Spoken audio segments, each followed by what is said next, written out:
نعم. دبي حبيبي. صح. مقطع شو؟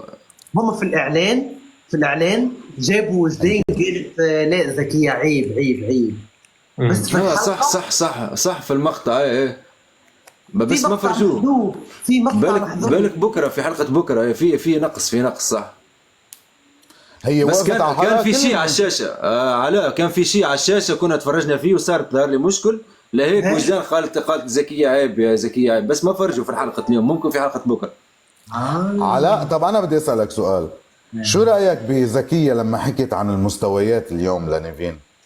قال انه هيدا لا مستواها. صراحة لا انا راني مانيش ضد تصرف زكية تماما، لانها ديما تحامي على العباد، وديما تتدخل في حاجات ما تعنيهاش، وديما يعني ما تحبش تهدي الامور، ديما تحب تشعل الامور، فلا. شوف علاء، انا بنظري هلا اللي عملته نيفين، انه الحركه اللي عملتها هلا اوكي صراحه برا مش لازم انت تقصد تنعمل، اليوم ما لازم تنعمل، ولكن هي انفعلت. ولكن ليك مين عم برد عليها؟ يعني ليك مين؟ يعني اكثر حدا بيسب البرنامج بيحكي عن المستويات. هلا ما فهمت يعني لو ردت شاهيناز عليها بقول اوكي تمام رواق، بس انت ذكيه تردي اسكتي، انت اسكتي. بس هي ذكيه يعني، ديما لازم تدخل في ديما. بس على فكرة يا سيف لما تنحط زكية في موقف ويصير لها يعني حتى نهاجمها احنا وشي مثل هيك ما يدافع عليها حد، هذا أسوأ شيء كان صاير ممكن لزكية. قلت يعني كانت دايما بتدافع على الكل في تبع حزبها، بس ولا حدا يدافع عليها. صح إذا شفتوا هذا الشيء انا هذه قلتها في البرنامج يعني في الفيديو، لانه ليك سؤال ثاني بعد ذلك. موقف يعني دعاء لما كانت بتهز الكلام تنقل العلوم من هذا لهذا، شو رايك؟ انا اول شيء لما طلعت نيفين انا شفته باكسبلور الفيديو، كان طالع مع فارس ونيفين، يمكن دانا وسامي كانوا، يمكن او لا ما كانوا ثلاثه، المهم اني واي. فانا انتقلت نيفين، لا مش اليوم، هيدا الخبريه من تقريبا اسبوع. اوكي انتقدت لما نيفين طلعت عم تحكي هيك على دعاء، انه هي شفتوا كيف عم تنقل له وعم تنتقدها لدعاء. هلا انا من الناس اللي اول ما شفت نيفين عم تطلع لايفات بالتيك توك كانت مع دعاء اللي عرفت الناس عليها، فانا انتقدت على هالاساس. بس لما حضرت باقي الحلقات وشفت عم شوف الحلقات هيك، قلت لا نيفين معها الحق يقال. فهمت الفكره كيف يا علاء؟ هي الفكره انه لاني ما شايف باقي الحلقات صح. الحق يقال. بس قبل انا استغربت. قول تفضل. يعني انت تتفرج في الحلقات ولا يعني كيفاش انت انت عرفتهم وبعدين تفرجت في الحلقات، ولا تفرجت في الحلقات شويه لك في تسريبات انه اللي حيصير اوكي يعني اكيد ما رح اعرف البرنامج كله، يعني هن بالنهايه هن اللي عاشوا، انا ما عشت بالبرنامج. اوكي في عندي بعض التسريبات، في بعض التسريبات ولكن انا بحضر عندكم على فكره بالضبط، في بعض التسريبات غلطه كثير مو صحيح. بالضبط. في شغله ثانيه بس انه بمبدا الحلقات لا انا بتابع الحلقات كلها. يعني انا ما راح علي ولا حلقه. يعني انت ما تعملش زي قسمه ونصيب بلاس يتفرج. لا سيف من الموسم الاول يا علاء سيف من الموسم الاول مش خلاص من الموسم الاول، معناها هذاك محتوى لازم يتفرج في الحلقات حتى يقدر يعلق. يعني ما في لا حلو انا من ايام لما ما كان في واتساب بلس شو اسمه نصيب بلس عرفت قديم، يعني انا عتيق شوي. طيب انت وشو رايك يعني في برنامج قسم نصيب بلس؟ يعني ما له ولا 60 لازمه فكره، ما له ولا 60 لازمه. لا مش منطق يا سيف، له لازمه كيف؟ عشان نضحك عشان احكي لكم ايش اللازمه منه. احيانا احنا بنصور صوره تمام، فبنشوف انه في اشياء انه لازم نعدلها بهاي الصوره ما تظهر، عرفتوا؟ او نعدل في الصوره، فبناخذها نعملها فوتوشوب وبننزلها على السوشيال ميديا. فاسمه ونصيب بلس، هي اسمه ونصيب فوتوشوب. بالاول ما كان هيك على فكره، يعني كان اول حلقتين ثلاثه كانوا حلوين. لحظه تنبيه عشان الناس اللي بتسجل. المقدمين يا جماعه فرح وندى، كل الاحترام لهم وكل الحب لهم، بس صح. البرنامج هو في اوجه خفيه غير صفاء، عفوا غير ندى وفرح. لا تمام؟ نحن ما بنحكي على الناس اللي ما خص احنا انا عم بحكي ما نحكي كمنطق عن البرنامج. المقدمين، كل الاحترام لهم وكل الحب لهم اكيد، وفرح بعزها يعني مع انا والله الدفاع. عندي، انا والله بنحب نسال، يعني انا نحب نجيب المخرج قدامي واسال. يعني هو اول ما فكر انه يغير في وجهات نظر الناس شو بيعمل؟ يجيب حاجه اسمها قسمه ونصيب بلس، ويجيب فيها مين؟ يجيب فيها زوز اشخاص كانوا في قسمه ونصيب الجزء الاول عشان يعطوا احكام وعشان يحكوا على يعني منه فيه اخبز واعجن منه فيه. علاء ليك المنطق بيقول منه منطقي انك انت تعمل برنامج وتجيب برنامج تنتقد اللي انت عملته، منه منطقي. اكزاكتلي هذا هو.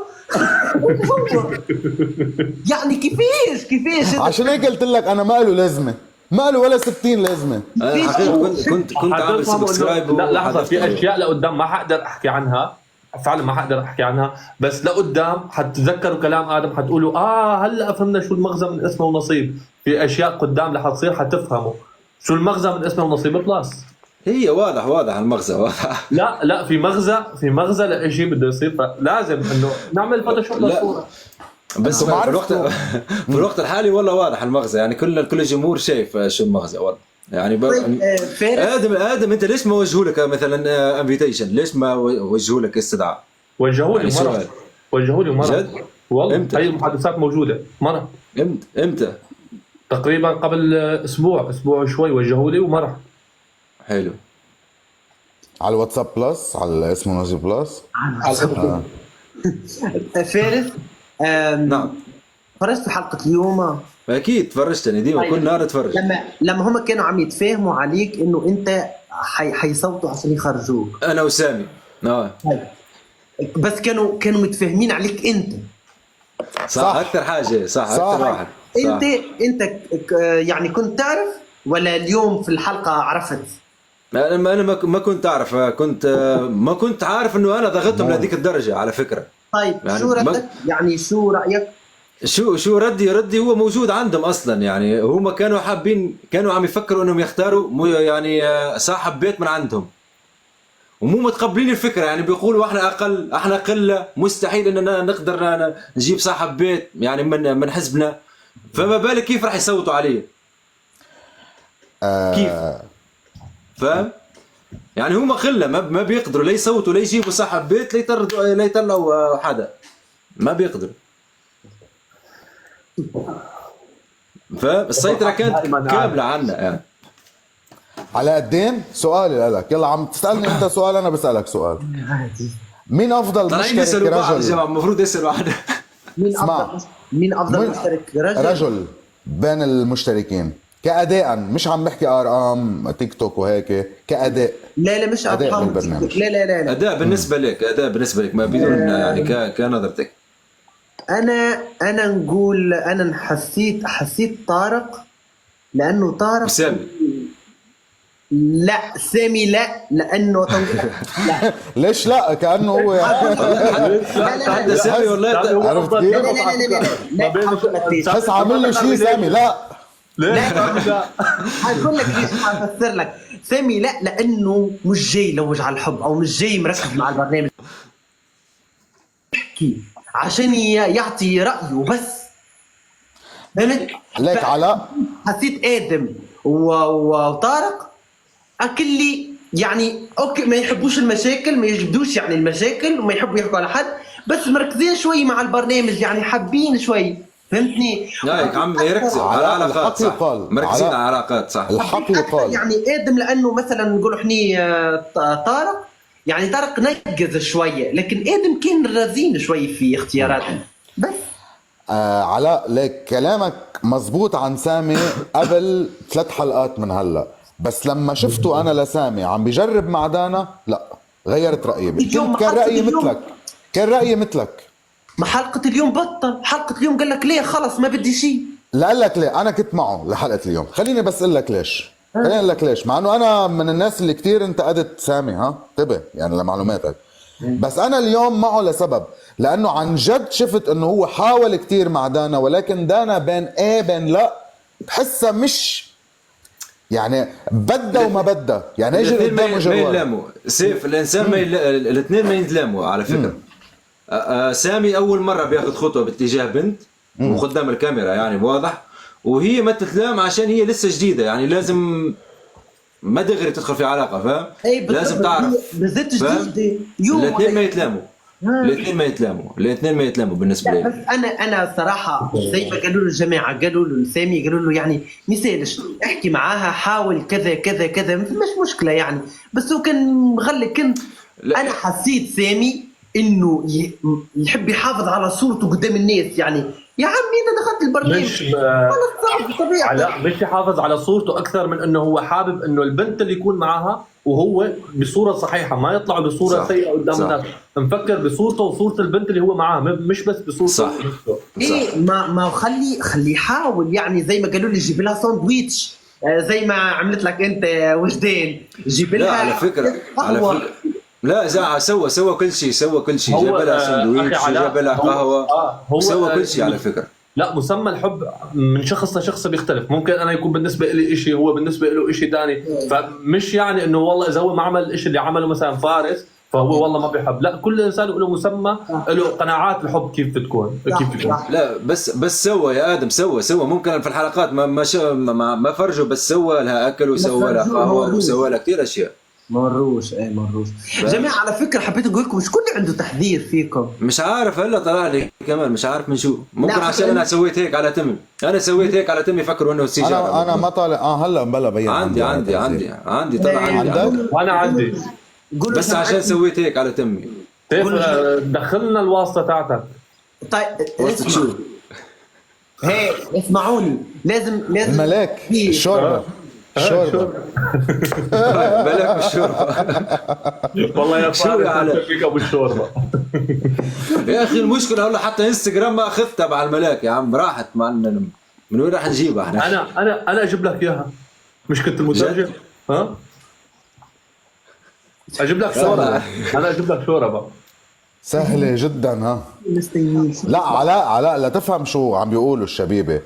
فارس كان يحب يشرب شوربه بالبرنامج. ما في ولا بنت كانت تعمل شوربه، فهو حب صح. اللي كان تعمل له شوربه بس. هاي يعني الفكره. انت جيت له. لا والله على فكره في يوم كنت عم ساعدهم، يعني كنت بساعد الملاك يعني في غسل ايه فير مشكلتك راه قاعد طباخه، راه ما تلقاش في قسم ونصيب هذه. على فكره والله يعني شوف كثير قديش كانت حلوه الحركه. كنت عم يعني دايما بجلي انا، يعني بغسل المواعين، فاهم؟ بساعد كثير في الفيلا. يعني اجتني الملاك وخبرتني انت ليش بتعمل هيك؟ سبحان الله، بعد ما شاف الملاك صار يجري. انت رجل ما بيصير تعمل هيك، فاهم؟ تخيل يعني قالت لي انت رجل ما بيصير تجلي يعني تغسل. مين؟ الملاك من السماء. هو عشان يخفف، حبيت الحركة. عشان يخفف من ضغط الجلي كان يجلي. هلا لك انت اصطفل جبت العيد اصطفل، ما بدي لك شيء. لولو حبيبتي. طيب جماعه منورين، انا لازم اروح. علاء حبيبي، هي كل الاسئله اللي عندك علاء اليوم. هكا هو هذا هو المذكر. ما سأل كثير علاء. انا كنت بفكر دايما عنده هيك حزمه كبيره من الاسئله يعني. دايما هيك انا بسال المفيد في المفيد، يعني ما بركز كثير. ما بيكثر دايما جوله ايه من برشا. طيب سؤال اخير كمان. مين افضل بنت بالبرنامج كأداء رؤيا، مش كجمال وبس؟ لا، جمال وشخصيه واداء وكل شيء. طيب لا ما تضغط عليه للزلمه هيك. انت عم تعمل مؤثرات خارجيه عليه. لا، خليه يحكي رايه بصراحه. انا اسمع، اذا بدك مساعد الصديق انا موجود. انا حاقول لك استنى لحظه بس نحاول نحلل. اني صراحه وجدان نشوفها اكثر وحده ترفع لك القبعه. والله لانه هي قبل، هي المره الاولى كان زلطت في اشياء، بس بعدين الجنة من لا يفطش. ما شفت انه هي عملت اشياء خايبه ولا. فسر له شو معناها زلطت في اشياء. شو زلطت يعني زلقت بالكلام. صح. شفت اني بعرف تونسي يا فارس. صح. انا بحكي على وجدان بالصيني بفهم عليك. يعني انا حسيت وجدان المره الاولى كانت هيك، بس بعدين خلص عرفت شو تعمل، فهمت كل شيء. فانا صراحه بحبها كثير والله. طب بنظرك مين مصدر المشاكل بالفيلا، البنات ولا الشباب؟ هيدا سهل بحس. بنات. استنى، في شاب منه شاب. لا جبت العيد. لا لا كمل خي علاء. انا قلت تفضل. شاب منه شاب، شو بالكم والله غريبه هي. هاي يا جماعه منورين، انا لازم اروح. روح روح الله درب السلامه. حبيبي علاء حبيبي. مهضوم ولا علاء؟ لا علاء عنده محتوى مو طبيعي كمان على قسم نصيب، كثير حلو يعني. من الناس اللي بنتظر فيديوهاته بعد الحلقه، والله اكثر ناس من اكثر الناس اللي بنتظر اسئلته كيوت يعني، حتى هو عم ينتقد بتحسه عم ينتقد بطريقه كيوت، ما بتحس بالضغينه. بس هو بالاخير ما جاب العيد، بس يا ريت. هو جديد يا سيف. بلش السيزون هذا في الرياكشن على قسم نصيب، بس يعني دخل بمحتواه، فاهم تاريخ. شوفوا اخواتي والله هاي التوانسه، هن توانسه كل انسان وتاريخه، مثل فارس. انت كمان طريقتك كثير حلوه يا سيف حبيبي. انت كمان انا شوي طريقتي مرات متنمره، بس بطريقه جديه. انا بخلط بين الجديه والتنمر بطريقه صح. بس ما قرب على شرف البني ادم يعني كثير. شرف البني ادم لانه صارت القصه هيك شخصيه يعني. انت بتصير يعني ما تنسى انه احنا عم نحكي على بنات يعني، بنات حساسه شوي نحن كرجال تحكي انه اجيب سيره بنات، فكون منتبه شوي يعني بالتصرفات، تحكي على تصرفات البني ادم وبس، وما خصك فيه برا الفيلا شو بيعمل، او اذا اشياء ايحاءات لا سمح الله جنسيه او شيء، نحن هي ما خصنا فيها هي. عرفت؟ او في كتير ناس على فكره، في كتير ناس وما بعرف اذا سمعت فيها انت يا ادم، من تقريبا يومين 3 ايام بالجمعه، يوم الجمعه، انه حدا من يعني حدا من اللي بيطلعوا بيحكوا بالجاستات لايفات الجاست اوكي سب يعني سب عطى مسبه. شو عندكم شو شفت؟ انا والله ما شو عادي بيروح عادي، ما في مشكله. قد مرة فاجأت مني يمكن. هلا عندك شيء اسئله ال100؟ يلا هي 100 كمان. ناخذ نفس. خذي نفس. 100 بدي احكي لك اشي، بس ان شاء الله ما يكون شو. امبارح طلعت معك جيست انا، في اشي بالجيست انا ما كنت منتبه عليه، رجاء اللي سجل الشاشه وقتها امبارح يمسح الاشي هذا لانه والله حيضرني. امبارح وقت طلعت معك انا ما كنت منتبه. شو كان فيه؟ انا ما بدي احكي مشان ما اذكرهم تمام، بس كان في اشي بالجيست تبعي مش تمام، انا ما كنت متذكر، ما كنت منتبه. بعد ما عملوا تسجيل شاشه ونشروا شفت، فرجاء اي واحد سجل الشاشه ونشرها يمسحها. شو فيه؟ والله ما وين نشروا، هم ما انتبهوا يعني، كل الناس ما انتبهوا. انت بس جبت العيد هلا، انت رح تخليهم ينتبهوا هلا. لا انا بطلب منهم يمسحوه لانه سجلوا الشاشه ونزلوه. لا هلا حتى اذا عم بيفكروا يمسحوه ما رح يمسحوه وراح ينزلوه. بطلب منهم يمسحوه على اساس انه ملائكه الرحمه يعني، بس لهم بطلب منكم تمسحوه رح يمسحوه. والله في ملاك رحمه تعرفت عليه وشفته انه ناشر الشيء ورحت عنده قلت له رجاء احذف الفيديو لانه في الفيديو فيه ضرر الي، فمسح. فاي ثاني كمان اي حدا اللي ما ردوا علي رجاء امسحوا. امسحوا الفيديو احسن ما تغيركم. مستحيل يعني، في ناس رح تنتظر هي الحركات معلش وانت خبرتهم هلا، لو سكت احسن. مش حركه المشكله ما ححكي، بس كان في شيء مش صح عني. الشباب ابعثوا لي اياه على الخاص اللي عم بيحكي عنه. اوكي يعني انتم بتعرفوا يعني، بس مشان نعرف عن شو عشان نعرف عن شو يعني. كيفك ميا؟ سوري ما رحبنا فيك، كيفك؟ شو اخبارك؟ تمام والله تمام. انت كيفك؟ شو اخبارك؟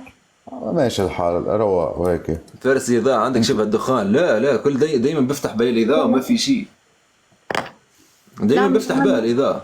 لا مش تسريب، لا مش تسريب. يلا اعطيها شوي اسئله ل100. يا الله لازم 100 والله 100 من الشخصيات هذا ها اللي ما عندها يمر محيني.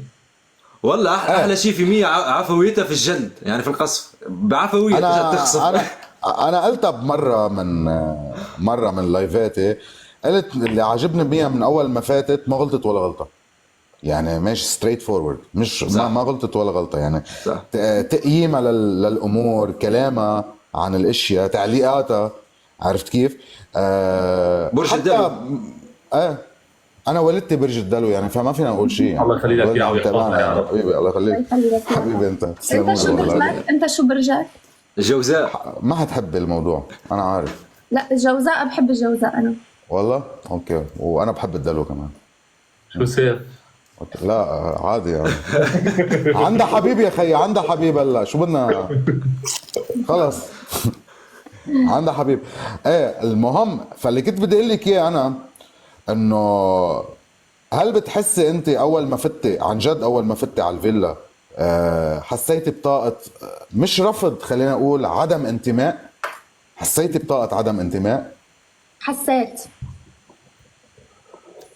حلو جوابك. من أسوأ الدخلات كانت عند 100. ما رحبنا في 100 صحيح. على فكرة يا سيف. البنت الوحيدة ما رحبنا فيها هي 100. احنا المفروض كل مشتركة تدخل جديدة بنقعد مع نجلس معها كلنا. ما جلسنا مع 100 كلنا ما جلسنا حتى دغري يعني. انا وفارس لهاللحظه ما جلسنا. صح والله، انا ومية ما جلسنا لحال. طيب هلا ليك انا اكيد بحترم خياراتك يعني، بس انت وسامي لما كنتوا عم تحكوا انا شفت حديثكم اللي مبين انه مقطوش، واضح انه مقطوش، لانه انا من الناس اللي علقت انه ولو يا سامي قاعد مع بنت حلوه عم تحكي لها عن باقي المشتركين اتركهم يعني. فواضح بعدين انه بين انه متغير. هل انت بتحسي حالك لو كنت مع سامي كان احلى يعني، ولا وجود دانا هو اللي غير الوضع، ولو ما خص وجود دانا؟ لا ما دخل دانا. انا كتير بحبه وبحترمه لسامي، بس كلوفرز ما مزبط. ليش سمع صرت من كذا بنت بالفيلا عن سامي تحديدا يعني؟ لا هل موضوع الشكل يعني؟ يعني الشباب احلى منه؟ يا جماعة لا بالعكس. هو لا سلامة خير وسامي ما شاء الله عليه. شو شوف انت بس تحب شخص يعني. انا كمان ما يعني انا بشوف سامي انه عادي يعني انه حلو عادي يعني هيك، بس انه انت بس تحب شخص، ما انا ما بقى بنتبه على الشكل يعني. بس تحب انسان، ما عاد بتحب روحه، بتحب تصرفاته وحركاته. احلى شيء يا ميا انت تروحي لعند حدا تحبيه تقولي له والله انا ما بيهمني شكلك بعد ما حبيتك. ليكي انا بالنظري ميا انت حتى يعني يمكن برفضك او شيء كان عندك دبلوماسيه يعني. حتى لما كنت ترفضي حدا كان عندك دبلوماسيه يعني. ما كان يعني انا ما شفت بولا مره كانت ميا بطريقتها تجرح حدا او تصد حدا بطريقه دبلوماسيه في طريقه سلبيه يعني. لا عرفتي؟ ما بجرحهم. بكره بالحلقات بتشوفني عم بتخانق مع عالم لسه طبعا ما خلصنا. حتى بالخناقه بحاول ما اجرحهم، بحاول استوعبهم اتفهمهم. 100 كانوا بلش عم اسئله يحكوا على مشكله صارت الصبح ودخلت فيها انا من شانك بنظن. صح صارت مشكله كبيره، بس ما فرجوا هذاك الشيء. وكان في ضرب على فكره، وكان في ضرب. صح كان في ضرب، وكانوا عم بيلوموا كيف بتحكي انه كان في ضرب. رح تطلع يا ادم؟ لا مش حطلع، بس عدلها. بل شو في؟ عدلها لحظه. عدل. بدي اخذ ميا بتعرفي شو قصدهم بعدلها؟ بس لقلك يعني انه شايفين ما عنا مستوى يعني. عرفت كيف؟ عدلها. عرفتي يعني ايه؟ بس يعني مشان تفهمي يعني. انا بقلك يا وانت احكي يا ميا، كوني مثل بالفيلا احكي الدغري. اوكي بس حتى نحكي المشكله. شو كانت المشكله هي يا ميا؟ كبسوا. المشكله انه انا كبسوا. المشكله ما عم كبسوا. المشكله انه كبسوا. انه فضحتونا. لا عن جد المشكلة أنا كنت فوق، كان رايح الأغراض فنازلة عم بسأل عنهم العالم، ولما نزلت لتحت فكان في شخص تحت، فأنا أجيت قلت له إنه دير بالك على أغراضك، لأنه اللي أنت معاها كابلز لطشت لي نص أغراضي، فدير بالك على أغراضك. فكان في وحدة ما دخلها بالموضوع يعني، واقفة بعيد، ما إجت هيك من بعيد طج إجت هجمت علي ودفشتني. اوف، ما لها دخل يعني، مجرد دفاع عن الآخر. لكن هي عرفنا مين، خلص عرفنا مين. فأنا شو اسمه سمرة طويلة. فأنا جيت يعني بعد ما دفشتني هيك، فالواحد بس يندفش بيقوم. فأنا هي القومة ما خلوني قوم. اجا فارس وعلي. لا مو هذيك المشكله، في مشكله اليوم. هذيك المشكله شيء ثاني. هذاك مشكله ثانيه. صار فيها لا في مشكله تبع اليوم كمان. ما حضرت الحلقه. ما مش عارف كيف مشتركين وما عم بيحضروا الحلقه يا عن سيدي. جد لاحظت نحن بنحضر الحلقات اكثر منكم يا صرنا. اخي والله والله عم والله لحق. ما انت عم تطلع لايفات فبده يكون مش- عارفين مش- العالم لوين واصله ليه؟ لتقدر لازم. تجاري عم الناس. لحق والله ما عم لحق يعني في مية عندي مشكلة اليوم كانت عشان صباح الخير، يعني في حدا ممكن ما قالك صباح الخير وقال لطارق صباح الخير او شيء مثل هيك، وبلشت أنا؟ مشكلة من هيك. إلي أنا رحتي قلتي لي انت ليش ما قلتي لي صباح الخير وقلتي لطارق او شيء مثل هيك. خلص انتم ما فيكم تقولوا، بس انا ما علي فاينز في الا اللي صفاء. انا انا كنت من بفكر الآخر. هيك، يعني متذكر هيك.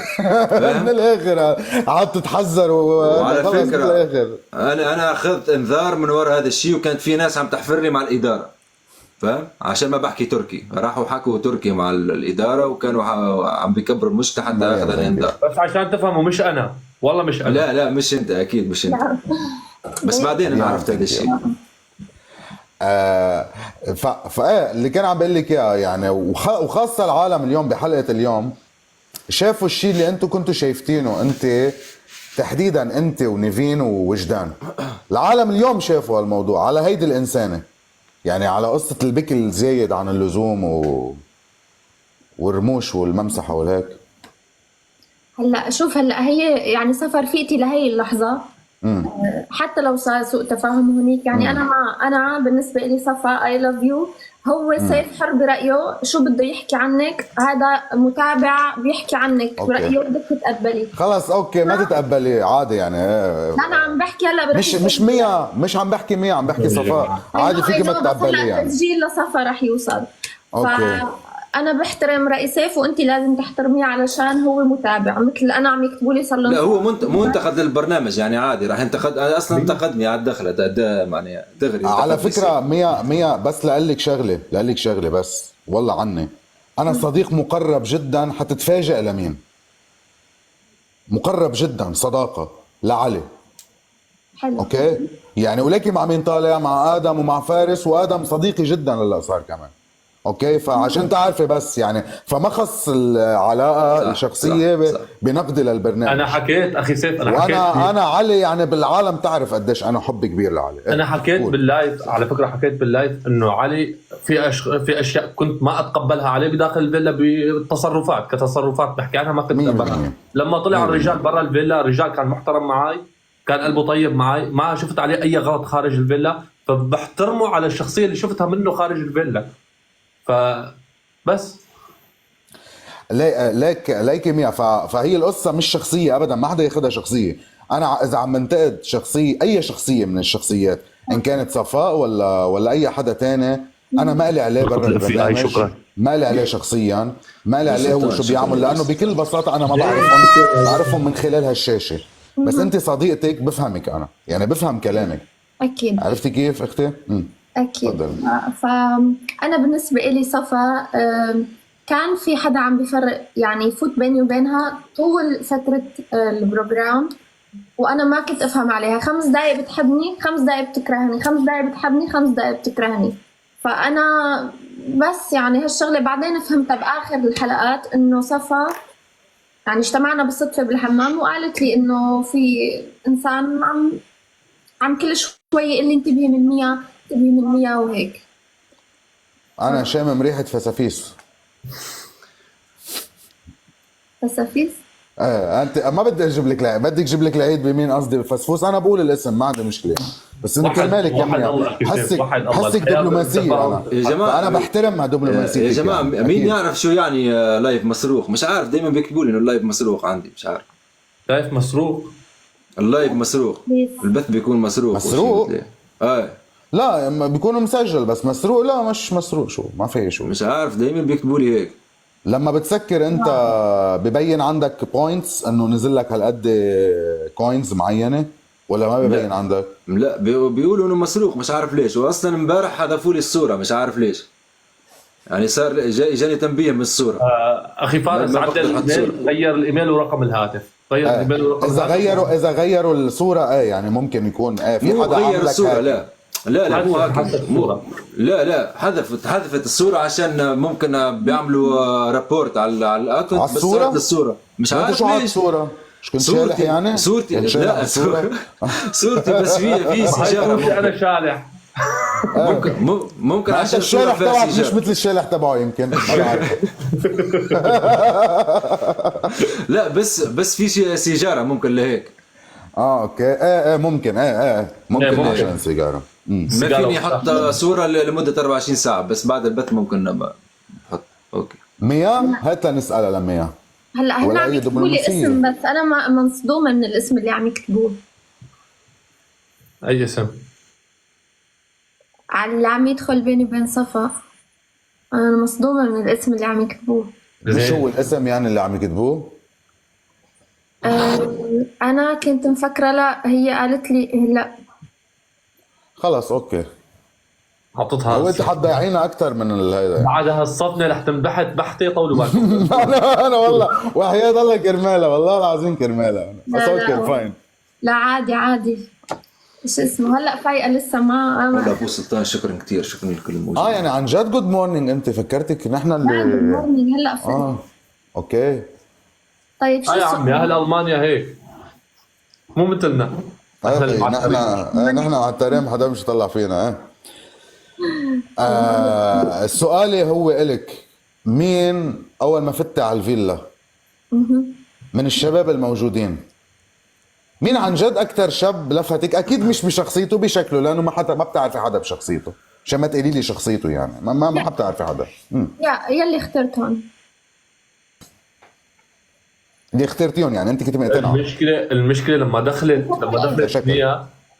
ميا، قالت انا لاني موديل بختار على الستايل، وهي مش عارفه انه الستايلات اللي احنا لابسينها مش ستايلنا، في ستايلست بتلبسنا. صح. هلا موضوع الستايل الصراحه يعني انا اللي ما بفهم كتير بالموديلات للنسوان. قلت شو هالموديلات؟ الموضوع مش هون. انا لما دخلت البرنامج حاولوا يلبسوني لون زهر، انا بحياتي كله مش لابس لون زهر، فقلت لها انا ما بلبس لون زهر، ما بحب اللون الزهر. لا بدك تلبسه، فلبست مره واثنين وثلاث، علقوا علي على لون الزهر، حتشوفوا بالحلقات يا عمي ليه بتلبسوا لي زهر؟ ما بدي البس. لا لازم تشوف. ما بعرف هلا يعني، بس انه خبريه اللبس صراحه اذا مفكرين انه عم يعملوا شيء صح، عم يعملوا شيء كتير غلط على فكره. بس عشان سمعت انا انه ما بدهم يطلعوا براندز مشان ما يبين البراندز ما دخل بالنهايه، ما دخل بالنهايه. مش انا عم بقول، انا درست ستايلست، واصلا كنت بشتغل بالالبسه فتره، فبفهم بهذا الشيء مش ما بفهم. فانا بحكي لهم انه لا لازم هيك، فهم بيحاولوا يلبسوك شيء يلفت الانتباه، شيء يكون غير طبيعي، بس مش لدرجه انه يكون زهري. ميا شو استفدت من البرنامج؟ قال لك ما اساله هالسؤال. هاي حرفيا مثل سؤال الجو حلو صح؟ لما قال شو استفدت من التجربه؟ هلا شوف بصراحه استفدت بصورتك انا عارف شو استفدت. اوكي حلو يعني عم شوف حالي هلا بالحلقات مثلا انه يعني انا من وجهه نظري، انا من عيني انا، انه شو ممكن لسه ظبط بشخصيتي، بطريقه كلامي، يا جماعه والله غريب اتعامل مع العالم. ما بعرف شو يعني اكتشفت انه مو كل العالم تتعاملي معهم بنفس الليفل، لا في عالم بدك تنزلي شوي، في عالم بدك تحكي هيك، يعني ما فيك تستخدمي اسلوبك مع الكل، لا كل شخص له اسلوبه الخاص. يعني انا كنت مستخدمه اذا بسكر وارجع افتح رح يسووها مره ثانيه.